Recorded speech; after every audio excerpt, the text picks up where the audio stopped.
Hola, welcome to Vinyl Junkies. This would be Vinyl Junkies versus Vinyl Me Please, round 6 with my co-host, the ever effervescent Mr. Matt Hessler. Hey, Matt. Hey, what's going on? It is a special time. I guess you guys have noticed that we've been playing around with the time. The reason we're doing it at this time, 11:30 Eastern Standard, is because in just 30 minutes, the Vinyl Me Please new member store will be opening. So you guys can basically see what it is that we're talking about and shop the store if you want. Best part about it is share. Share this link. I know that we're going out to VMP. VMP members, man, share the link, tag a friend. We're going to pick a winner, and you guys are going to get a free record from the VMP store, courtesy of Hessler right there. How have things been, Hessler?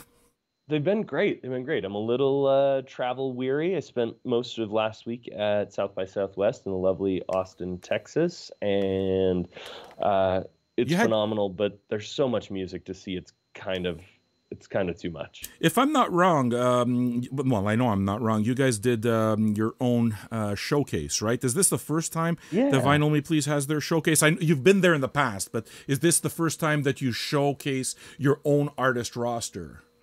Yeah, I mean, our own artist roster is kind of an air quotes thing, but Okay, we have a rising program here sure. at Vinyl Me Please where we're trying to identify, new unsigned talent, help them by we do a pressing partly for our store. We try to educate members on who some of these rising artists are, tell their story a little bit, and then they get vinyl out of the deal to use as tour merch and things like that. So we took some of our favorite folks from our Rising program.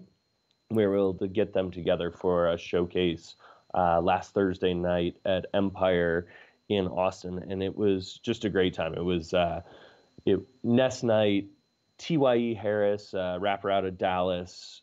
We had Susie Wu, The Shacks, Carolyn Rose, Gang of Youths, and Knox Fortune. So it was just an amazing lineup, and the room was a perfect size for us. And yeah, it felt great to do something that was really of our own making. And those are all artists that we're really excited about here at Finally, please. Nice, man. I'm glad to hear it. Yeah.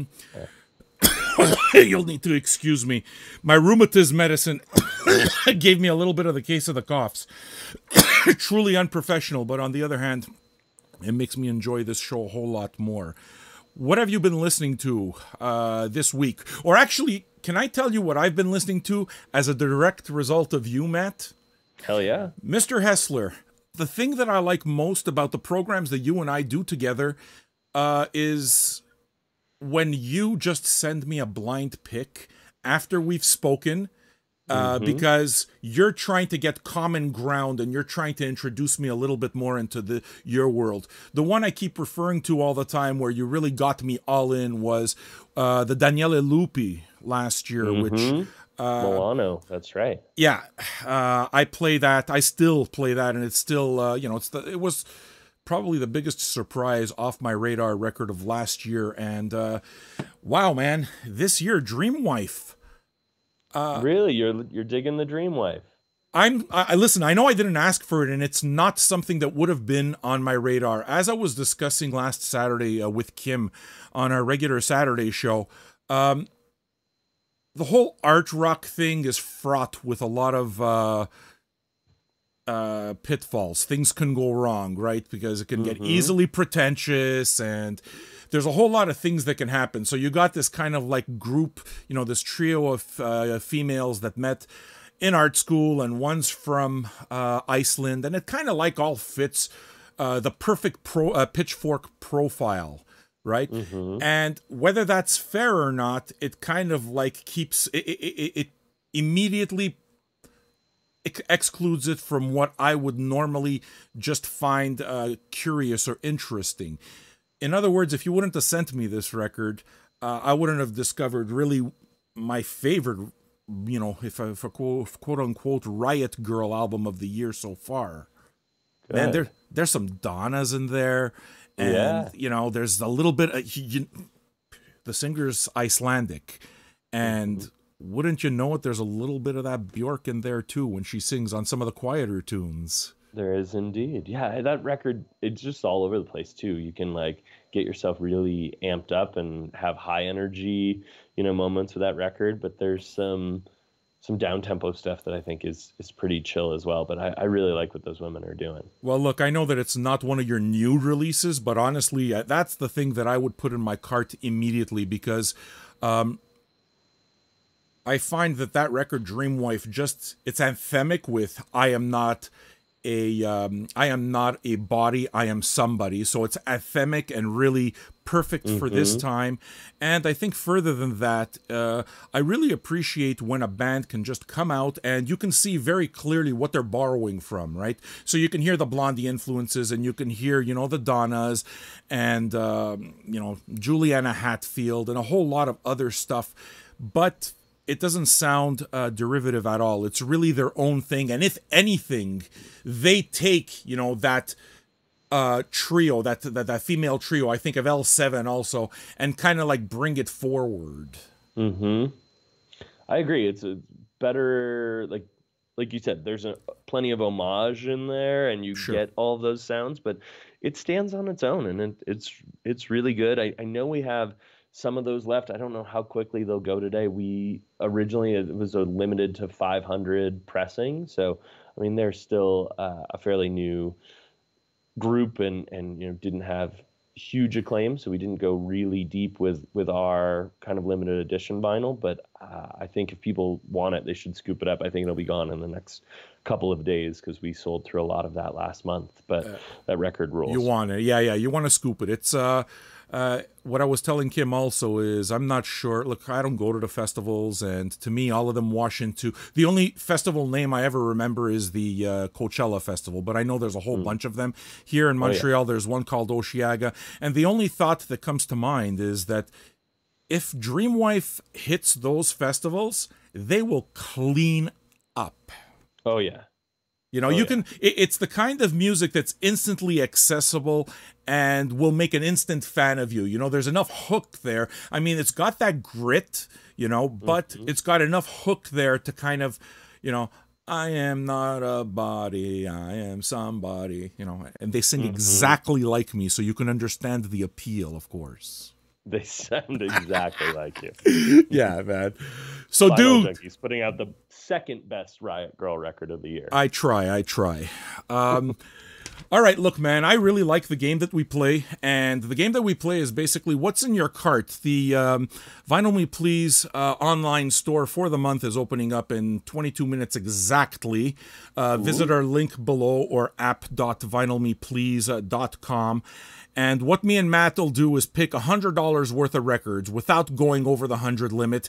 So it's kind of like the idea of if we had a $100 limit, a $100 cart, what would we pick?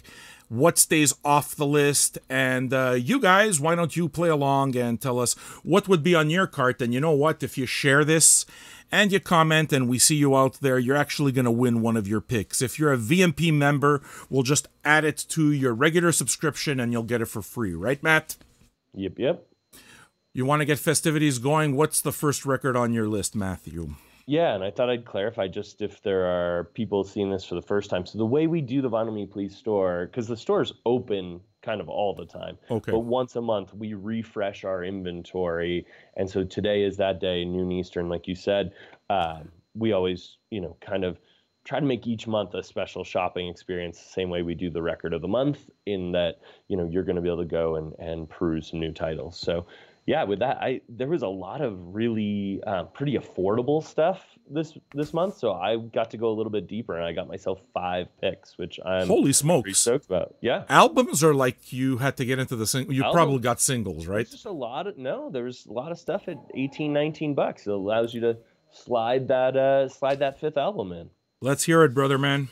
All right. I started with the new David Byrne record, American Utopia, and I've listened to a couple of the singles. I know it's not vinyl purist of me, but I wanted to hear kind of the direction he was going. And I don't know, I was a little bit split on them, but I just respect him so much as a musician that I think this is probably a record that's going to grow on a lot of people. That just seems to be his history. I like a lot of the kind of projects he's done over the last years that I guess have been technically more collaborations.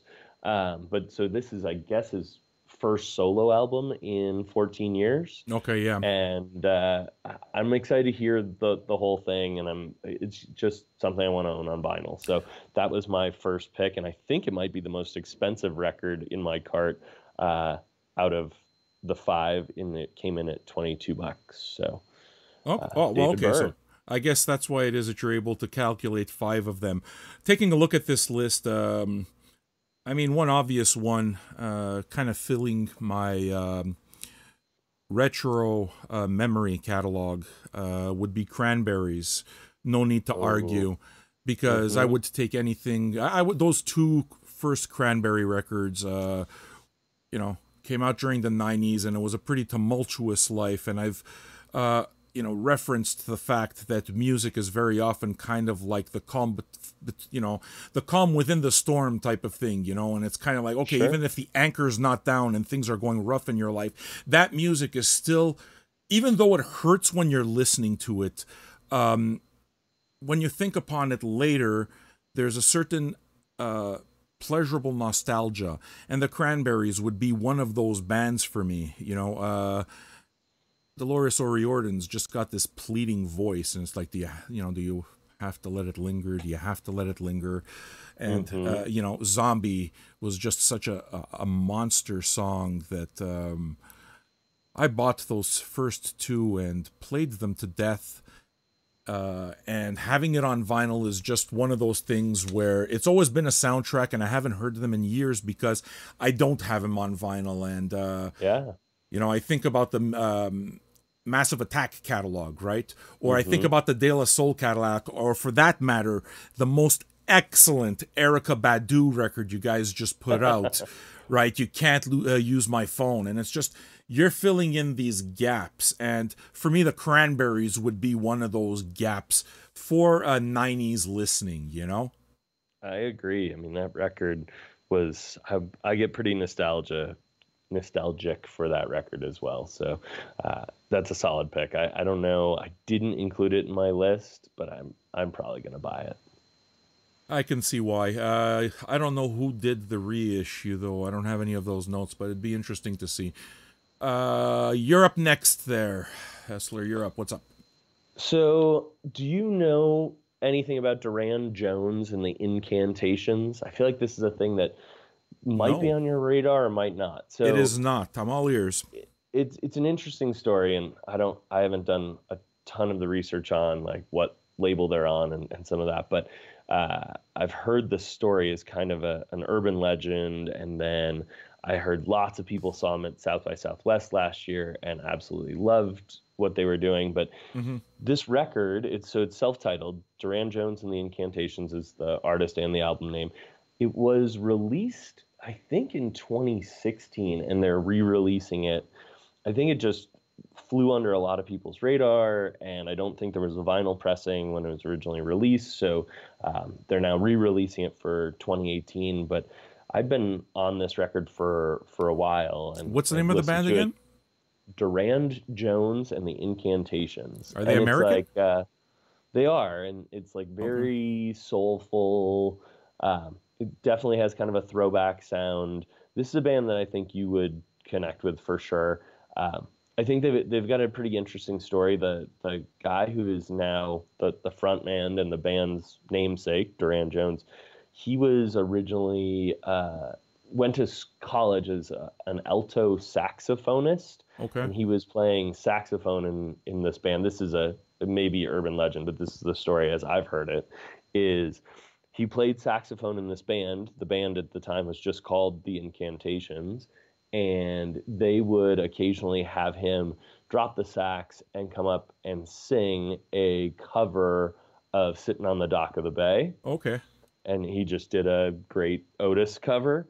And I think the legend is that some A&R saw one of those sets where he just came up and sang the cover and said they would sign them, but only if they made Duran Jones the lead singer. So I think there's some, I don't know what happened to the other lead singer, but they are now Duran Jones in the Incantations, and I believe he sings and still plays some sax on it. Do But you do you know it's where really they're nice. from?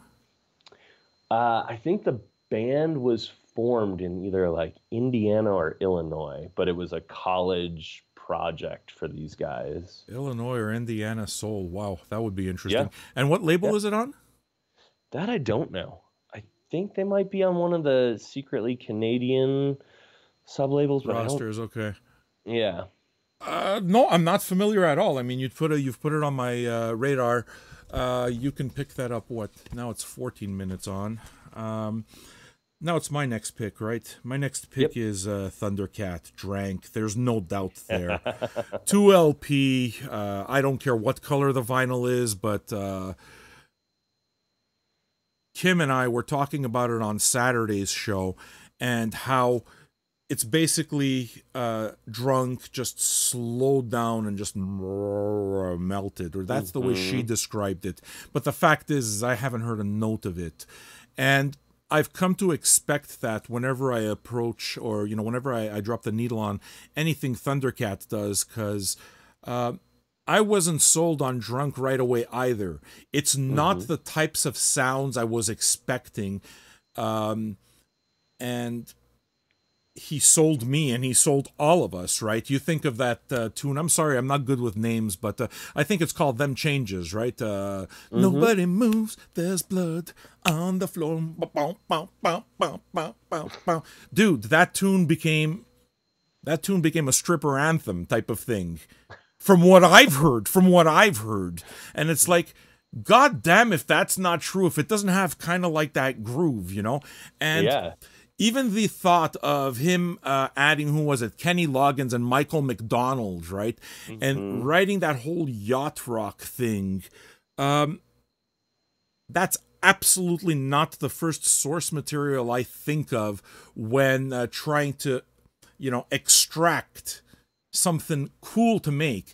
And that's exactly what he did. He kind of just, with Drunk, he took Yeah. the lens and placed it squarely on some of the, I call it yacht rock, but whatever, some of the Yeah. softer, really soft radio stuff that was coming out at the time, and made me realize that some of it's really fucking good.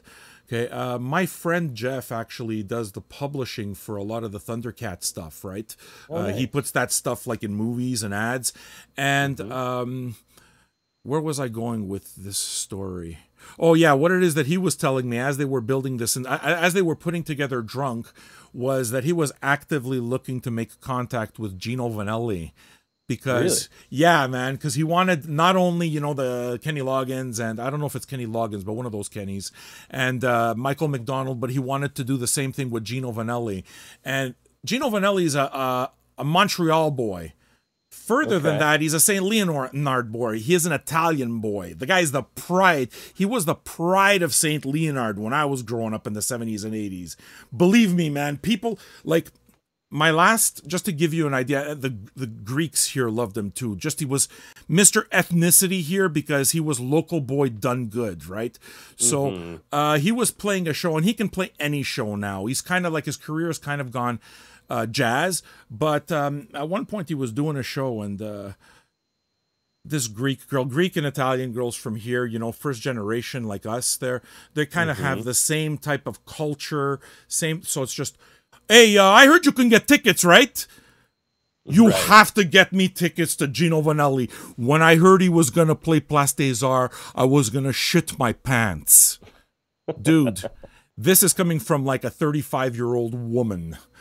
That's amazing. Yeah, and it's kind of like, but all this is to say that he still has that grip on Hmm. on the culture here, where he can sell ticket after ticket after ticket after ticket. A lot of the way of course Neil Diamond used to do, until Parkinson's unfortunately forced him Yeah. to withdraw from the tour. But all this is to say that this was not the kind of source material I consider to be cool, and anything that Thundercat touches to me is cool. Anything, even Yeah. when I don't He has understand made it. that. He has made that what had gotten kind of tossed into elevator music. Yeah. He has made so much of that cool again, and I think he's just such a like musical visionary. I think he's one of the people that's approaching music the Yes, sir. most differently Yes, sir. in 2017, 2018. I think it's And fantastic. that's exactly it, because I mean that's why I really recoil. I don't like anybody who's, oh, this band sucks. It's like, no, dude, Right. this band doesn't suck. You don't Of understand it. course. You don't like it. It doesn't vibe with you, but it's just music vibes with us differently, and Thundercat managed to make me vibe on a frequency that I never thought I'd kind of like hook into, So I have, well, fucking Montreal, right? You pick up collections. I mean, there's going to be Gino Sure. Vanelli records. So I got Gino Vanelli records up the yin yang here in the record cave. And it's Thundercat that let me pull out these records and start playing them. And it's like, living inside myself. And it's like, I think I kind of understand why I like this. So I haven't heard Drank. I've heard that it's supposed to be a challenging record. Yep. And if I had to go on your site in 9 minutes, it opens at noon Eastern. That's probably the one I'd go for first. And one last thing to wrap up is, unlike that really annoying but really beautiful kind of like 10-inch LP box set that happens, they used to just break open all the time. Right. This Drank the remixes is just in a 2 LP, so much easier to listen to and digest, and you don't have to fuck around with all the packaging. So yeah, man, Exactly. Drank, Thundercat. That is a solid pick. I forget how expensive 28. was that. Was that okay? So that's still not like pushing Double it. LP? For double LP. I'm I in. think that, yeah, hell yeah. I'm in. Um, You're up. all right, where am I going? Let me go. This is something that'll be a total needle drop moment for me. I haven't listened to any of it, but it's the new Preoccupations, which is cleverly titled New Material. Little tongue in cheek, but Preoccupations originally were, I don't know if you ever listened to that first record, but they originally were called Viet Cong. And Oh, I sure. think they got some blowback for that band name. I remember that. Yeah. And came back with a record, I believe 2016. They switched the band name to Preoccupations. It was a pretty fast follow-up to their first record as Viet Cong. I really liked both the Viet Cong record and the Preoccupations. I think that was self-titled, from 2016. Pretty high energy. I don't know, genre-wise, are people calling that Okay, so post-punk Preoccupations is basically the same lineup as Viet Cong was. It's just they changed names because they got blowback, is what you're saying. Yeah, I believe it's the exact same lineup, and it kind of it's hard for me every month. Like, I'm looking for some of those records to fill the situational listening. Like, I like having, feels like a lot of what's kind of new and interesting these days is kind of more down tempo stuff, and I like a lot of that, but I try to make sure I've got one high energy thing in my cart every month, and I think Preoccupations is going to kind of serve as that. Like last month for me, it was definitely that Dream Wife, and when I was like feeling like I need a shot in the arm, go to that. And I like having like one of those every month, so I kind of profile a little bit of my buys to be like, what's gonna be the thing that's gonna be kind of like my rock and roll for the month. So for me, that's the Preoccupations. And if you had to give me some kind of reference, because I don't know Preoccupations, I did not know Viet Cong either. So like if you had to give me some kind of reference point, what would it be? That's interesting. I'm trying to think, because I put them in kind of a post-punk bubble, but that might not be correct. I don't know. I think the genre types have all gotten like a little too nuanced, but okay. I'm thinking related artists, like people that would be like them, are somewhere between like art rock and, I mean, bands like Parquet Courts maybe, or who else would be similar? I don't know if you know Parquet Courts. I do not. The Men. Nope. I would maybe say The Men. Ought's a little more like art rock. So yeah, definitely they're in that new class of like, it's kind of technical music. Do you know the label? I think it's a good question. Who See, is? because the label very often tells you what you need to know. It's Yeah, like if you talk Sacred Bones, for example, you have an idea of what you're getting when you get Sacred Bones, right? And they put out a right, lot of right. the artier stuff. Mm-hmm. Who are Let's they see. on? I M- think they're Canadian too. The old Preoccupations. So does that make it my pick now, Hessler? That makes it your pick. Oh, I think they're on Mexican Summer, if that helps you for uh, label. It doesn't. I don't Yep. know Mexican Summer, but hey, the thing is that's the fun thing about buying records. It's just learning all of them. It's I wish I could go back to the first time I bought a CTI record, and Totally. I remember my first CTI record, and well, now there's 3 dozen of them. Right. Yeah, no, I'll have to send you I think Preoccupations might fit for you in the same way that Dreamwife did. Now, I don't know. Curious. Like I said, this will be a needle drop for me. I don't know anything about the specific new record called New Material, but Okay. I'm looking forward to it. Well, my There's two on my list that I think you really need, but I'll get to that in a minute. my pick for my third pick, I guess I would take Young Father's Cocoa Sugar. And that's a completely blind pick for me because I haven't heard a note. However, the album cover there with that mouth, blue on red, I think is Mm-hmm. really cool. I've read all of the advance hype, and referencing my friend Jeff over at Third Side Music again, he handles the publishing and he's kind of all in on that. So all right, I'm curious, color me curious. And if I had to take a blind pick, and I like doing that, I'd probably go with Young Fathers. As far as I know, also, they're a Ninja Tune band. Mm-hmm. And what is it here? $21 is a cheap record, too. So, Yeah. and Ninja Tune does records well. Ninja Tune has always done vinyl. They've never stopped doing it, and they do it well. So, I think it's a safe pick for me. 3 minutes to noon, dude. Store Well, open it's all soon. happening. Store's almost open. Yeah, Um, how often do you do that at record stores? Like, will you go in and will you buy something you've never heard if you're actually digging through all the bins, like time. on cover alone or cover Yes, and sir. label? Yeah, all the time. Nice. All the I don't time. do If I that enough. I feel like I don't know, for some reason, like I'm always on the hunt for things at record stores, and it's pretty rare that I take a total flyer from the record store. no, it happens often, especially when you're talking for me used records. Mm, There's a whole lot of things that'll come into the picture. Like very often, if I see a record on a label that I love, I think of CTI, I think of Impulse, I think of Flying Dutchman, mm-hmm. Westbound for my funk, and there's a whole lot of these. If I see this stuff, even if I don't know the artist, I can give an example actually. There's Yeah. this artist named Denise LaSalle, okay, who put out a record in 1973.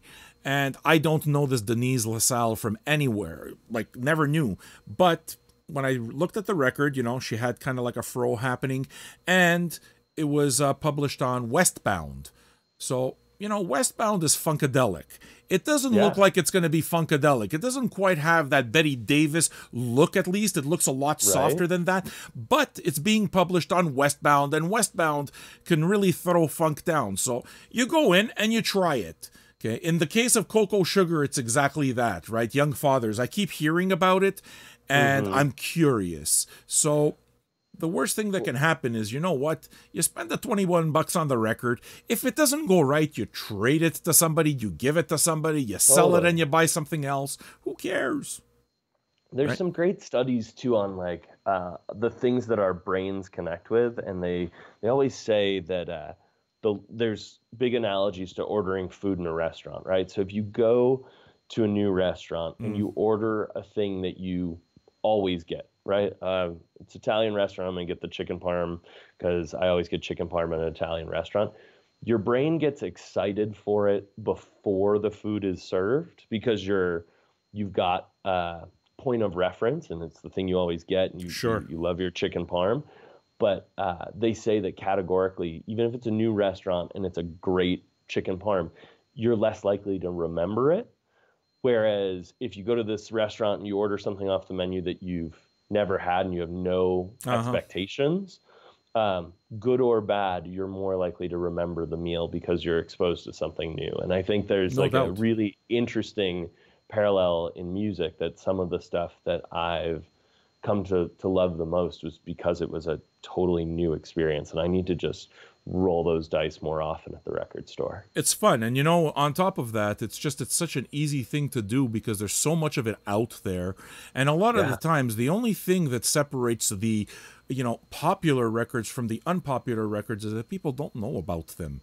You know, a lot of this stuff, you know, you look at like a lot of the really weird kind of like you see four-phase electronic stuff that was coming out in the Hmm. 70s, okay, or a lot of that library stuff wasn't exactly considered cool, you know, until soundtracks started becoming more popular, and then people started thinking about music as kind of like this mood enhancer, and library music became popular, and there's all these London records that kind of like gave you this quadraphonic sound and focused Yeah. on a lot of the electronic stuff. And this a lot of these records, I mean, for most of my time as a record collector, were always considered throwaway, and now people are jumping all over them, man. You know, Yep. can I give you a perfect example of that, which I think is brilliant? I think it's Yeah, really please brilliant do. the way they're I doing always it. make I always make notes when you start giving me these examples because they're always Numero, records I need to add to my collection. dude, Ooh, yeah. Numero Group, okay? Numero Yes. Group, for me, did something that's a complete master stroke. There's these records. I wish I would have pulled one out. I didn't know we were going to talk about them. They're called environments. Okay, Okay. so basically, all these guys do is these environments records were just sounds of the forest, sounds of the ocean, sounds of birds, sounds of everything. And what they would do is they would just mic it and play it as kind of like this ambient music. These Whoa. albums are everywhere. They've been throwaway records since forever. You know, it's just Hmm. it's that kind of like, listen, in terms of stereotype, that granola fruitcake type of ambient music, or you know, not ambient music, but what the fuck's the word? A new age music that I would have never been caught dead listening to, Right. and that I really like now because it does set a certain mood. And you know, when you listen to sounds of whatever, you know, wind blowing through the trees or some birds or everything, you can actually feel yourself just, you know, the tension kind of releasing and breathing slower, Interesting. right? So Yeah. what does Numero Group do? Numero Group obtains the rights to all of the environment's soundtracks. I don't know how many of there are. I have 3 or 4 of them. I figure there's got to be over a dozen of them, right? Damn. And they make it all available on Spotify so that you can listen to it and stream it.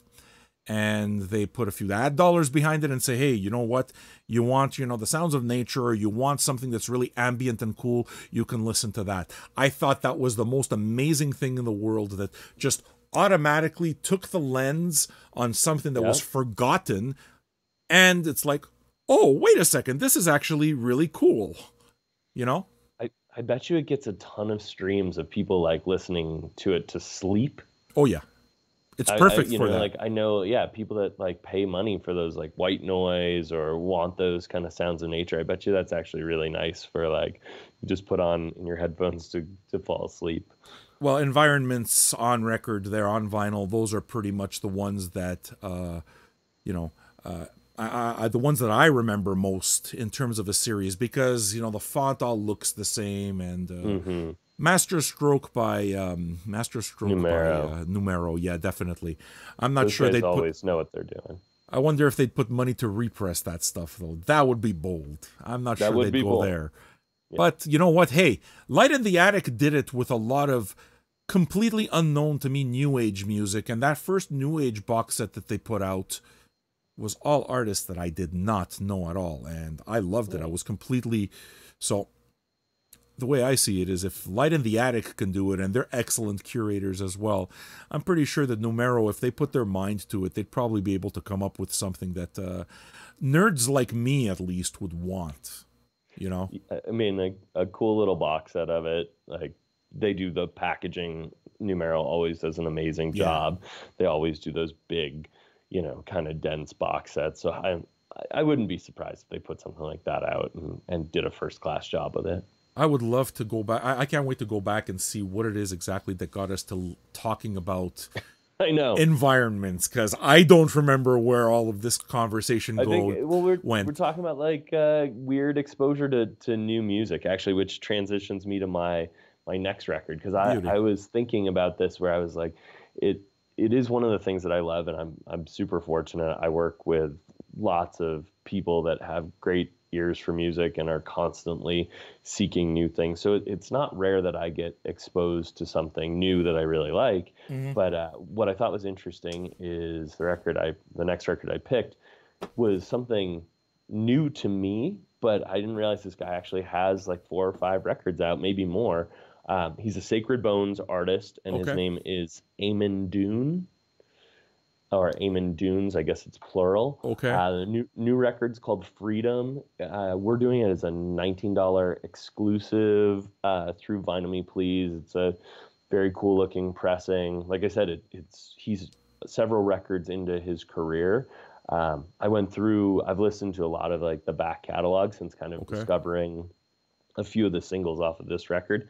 All of it's really good, but I think this record is going to be a big breakout for him, and might bend a little more into the traditional kind of indie scene. I could see Pitchfork being behind it and some of that, but I think it stands out, and I think we're in a weird time right now where um, that's music is not that type of music isn't getting a huge spotlight. It's I think there's a lot of focus on hip hop. There's a lot of like female driven indie, but this is pretty simple, and he's just doing it really really well. And I think when people look back on 2018, this will actually be kind of a standout record.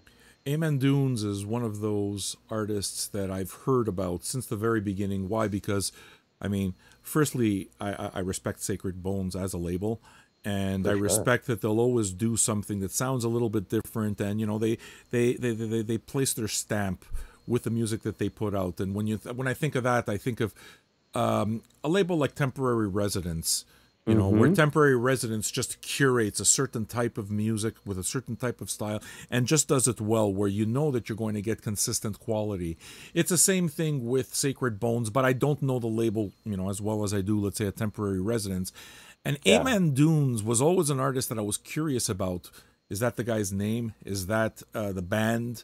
And I Right. thought when I saw on your list, right, that this was the record you were picking, I thought that that would be the record that you would want to send me and kind of like see if I would be into. I am curious about sending you this record, but I've got a different one that I think Fits more. it'll fit more and kick you right in the pants. Glad to hear it. So, Amen Dunes. By the way, the store Hmm. just opened. So, I think we're Oh down yeah. to our last pick each. Yep. And what will I go with? You know what? Probably for me, the simplest pick would be to go with the Lou Johnson Sweet Southern Soul, because this is an Atlantic release that was reissued by Runout Groove. So I know what Runout Groove does because we work with them. So, Yeah. that $27 is going to get a nice thick stout and tip on jacket. And I know the experience I'm going to get. I know what the liner notes are going to be like. It's going to be 180-gram vinyl, and it's going to sound excellent. Excuse me, and it'll come from the master tapes, because this record, I believe, hasn't been reissued since back in the 60s. So Atlantic Soul, I mean, You is, can't go wrong. no, you don't go Yeah. wrong with Atlantic Soul, right? So it's like you think, who is it? Wilson Pickett's on that, but obviously Aretha's on it. Otis Yeah. Redding, and no, Otis Redding is Stax. What the fuck am I talking about? Anyway, Lou Johnson is one that I didn't know, and I like new. I like when this old stuff becomes available. You guys do a really good job of that as well. Like that Coco Taylor, for example. I Yeah. mean, hit me right in the sweet spot, right? Because also in terms She's of Coco Taylor records, that's just not the one I thought anyone would go out and pick. And it turns out that it's because the Alligator catalog is a little later in her career, but it turns right. out that it's just, you know, it just kind of proved that Coco Taylor never made a bad record. That And woman is a powerhouse. powerhouse with the best teeth in the business, no doubt. Yes. But Lou Johnson, you know, It's Atlantic Records, and Atlantic Records spent a lot of money on their soul catalog, and a lot of that was carried by the Ray Charles, which would be a huge, obvious one, and the Aretha Franklins. So Lou Johnson, I'm pretty sure, is a record, even though I haven't heard it, that's going to have, that Atlantic sound, that production, and I know what the package is going to be. So Yeah. I often talk about, the vinyl experience. And to me, the vinyl experience isn't only the music, but it's just anything that attracts me, anything that causes me to kind of slow time down and live in the moment. And if the packaging can do that, and if the liner notes can do that, and they can create a complete experience, then that's what I look for. So, in terms of Lou Johnson, I know what it's going to be. It's going to be all of that. It's a safe pick, Yeah. Amen. Well, so this last one is the record that most made me think of you and was like, okay, this is something you're absolutely going to want, and was not on, I don't know, anybody's radar. Thank God for some good A&R folks here at Vinyl Me Please finding this record, and we're doing a 300 unit exclusive on our side, so I think they'll go pretty quick. But the band is called, and I'm going to butcher this, it's Orquestra. Orchestra. There's, I think, no other R. Akanan, and it's Cuban big band music, but it's modern. And so it's the guys at Daptone worked with this Cuban-born, somewhat famous singer who I think had immigrated to the U.S., was living in New Jersey, and they went back to Havana. They assembled like a 16-piece big band and recorded this in Havana, and it's like a time machine. I mean, it's weirdly both modern and traditional. I don't have a huge history with, Cuban big band, but like it sounds kind of like you could be in the 50s, but it also sounds pretty. I'm all over that. Pretty damn modern, and it is a fun record. Like this is. I'm dying to like show this off to my other vinyl friends or play it at dinner parties. It is a really groovy, huge sounding record, and it's going to move fast and it's freaking amazing. Well, what you can do if you can, please, Hessler, is put one of those aside for me, because I think I'm going to have to trim down my list and put that one on maybe, because that's very much up my alley. Like one artist that I always look for, it's impossible to find the records there, but I'm a big fan of Cachao. And Cachao is one of the Cuban legends of big band music. Yep. And, this stuff is monstrous. So if it's anything like that, actually, you know what? Any project, I've noticed when it comes to Cuba, it's got a certain heartbeat, it's got a certain sound. And any project that I've seen where artists have brought that over, for the most part, have been a complete success. I think of one that didn't sound like it would work, but are you familiar with Bill Laswell? I'm not. Okay, yeah, Bill Laswell is a bass player, and he does a lot of kind of like ambient music, and he's a producer also, and quite a character. But and he does a lot of dub music and just kind of like genre bends a lot. And one of the things that he did, he was a member of Painkiller along with John Zorn, for example, and Harris there, the drummer of Napalm Death. And, they did a lot of this kind of like heavy ambient music. And he was very, very big into production. I don't see too much of his stuff now, but his sound was always kind of dense and always dubby. One of these CDs that came out that I don't think has ever come out on vinyl was a reimagining, a remixing of Miles Davis's electronic stuff. Not electronic stuff, but more ambient stuff. And he called it Panthalassa. Okay, they're remixes. And they have a certain sound. They have a certain reverb. Bill Laswell has a certain sound.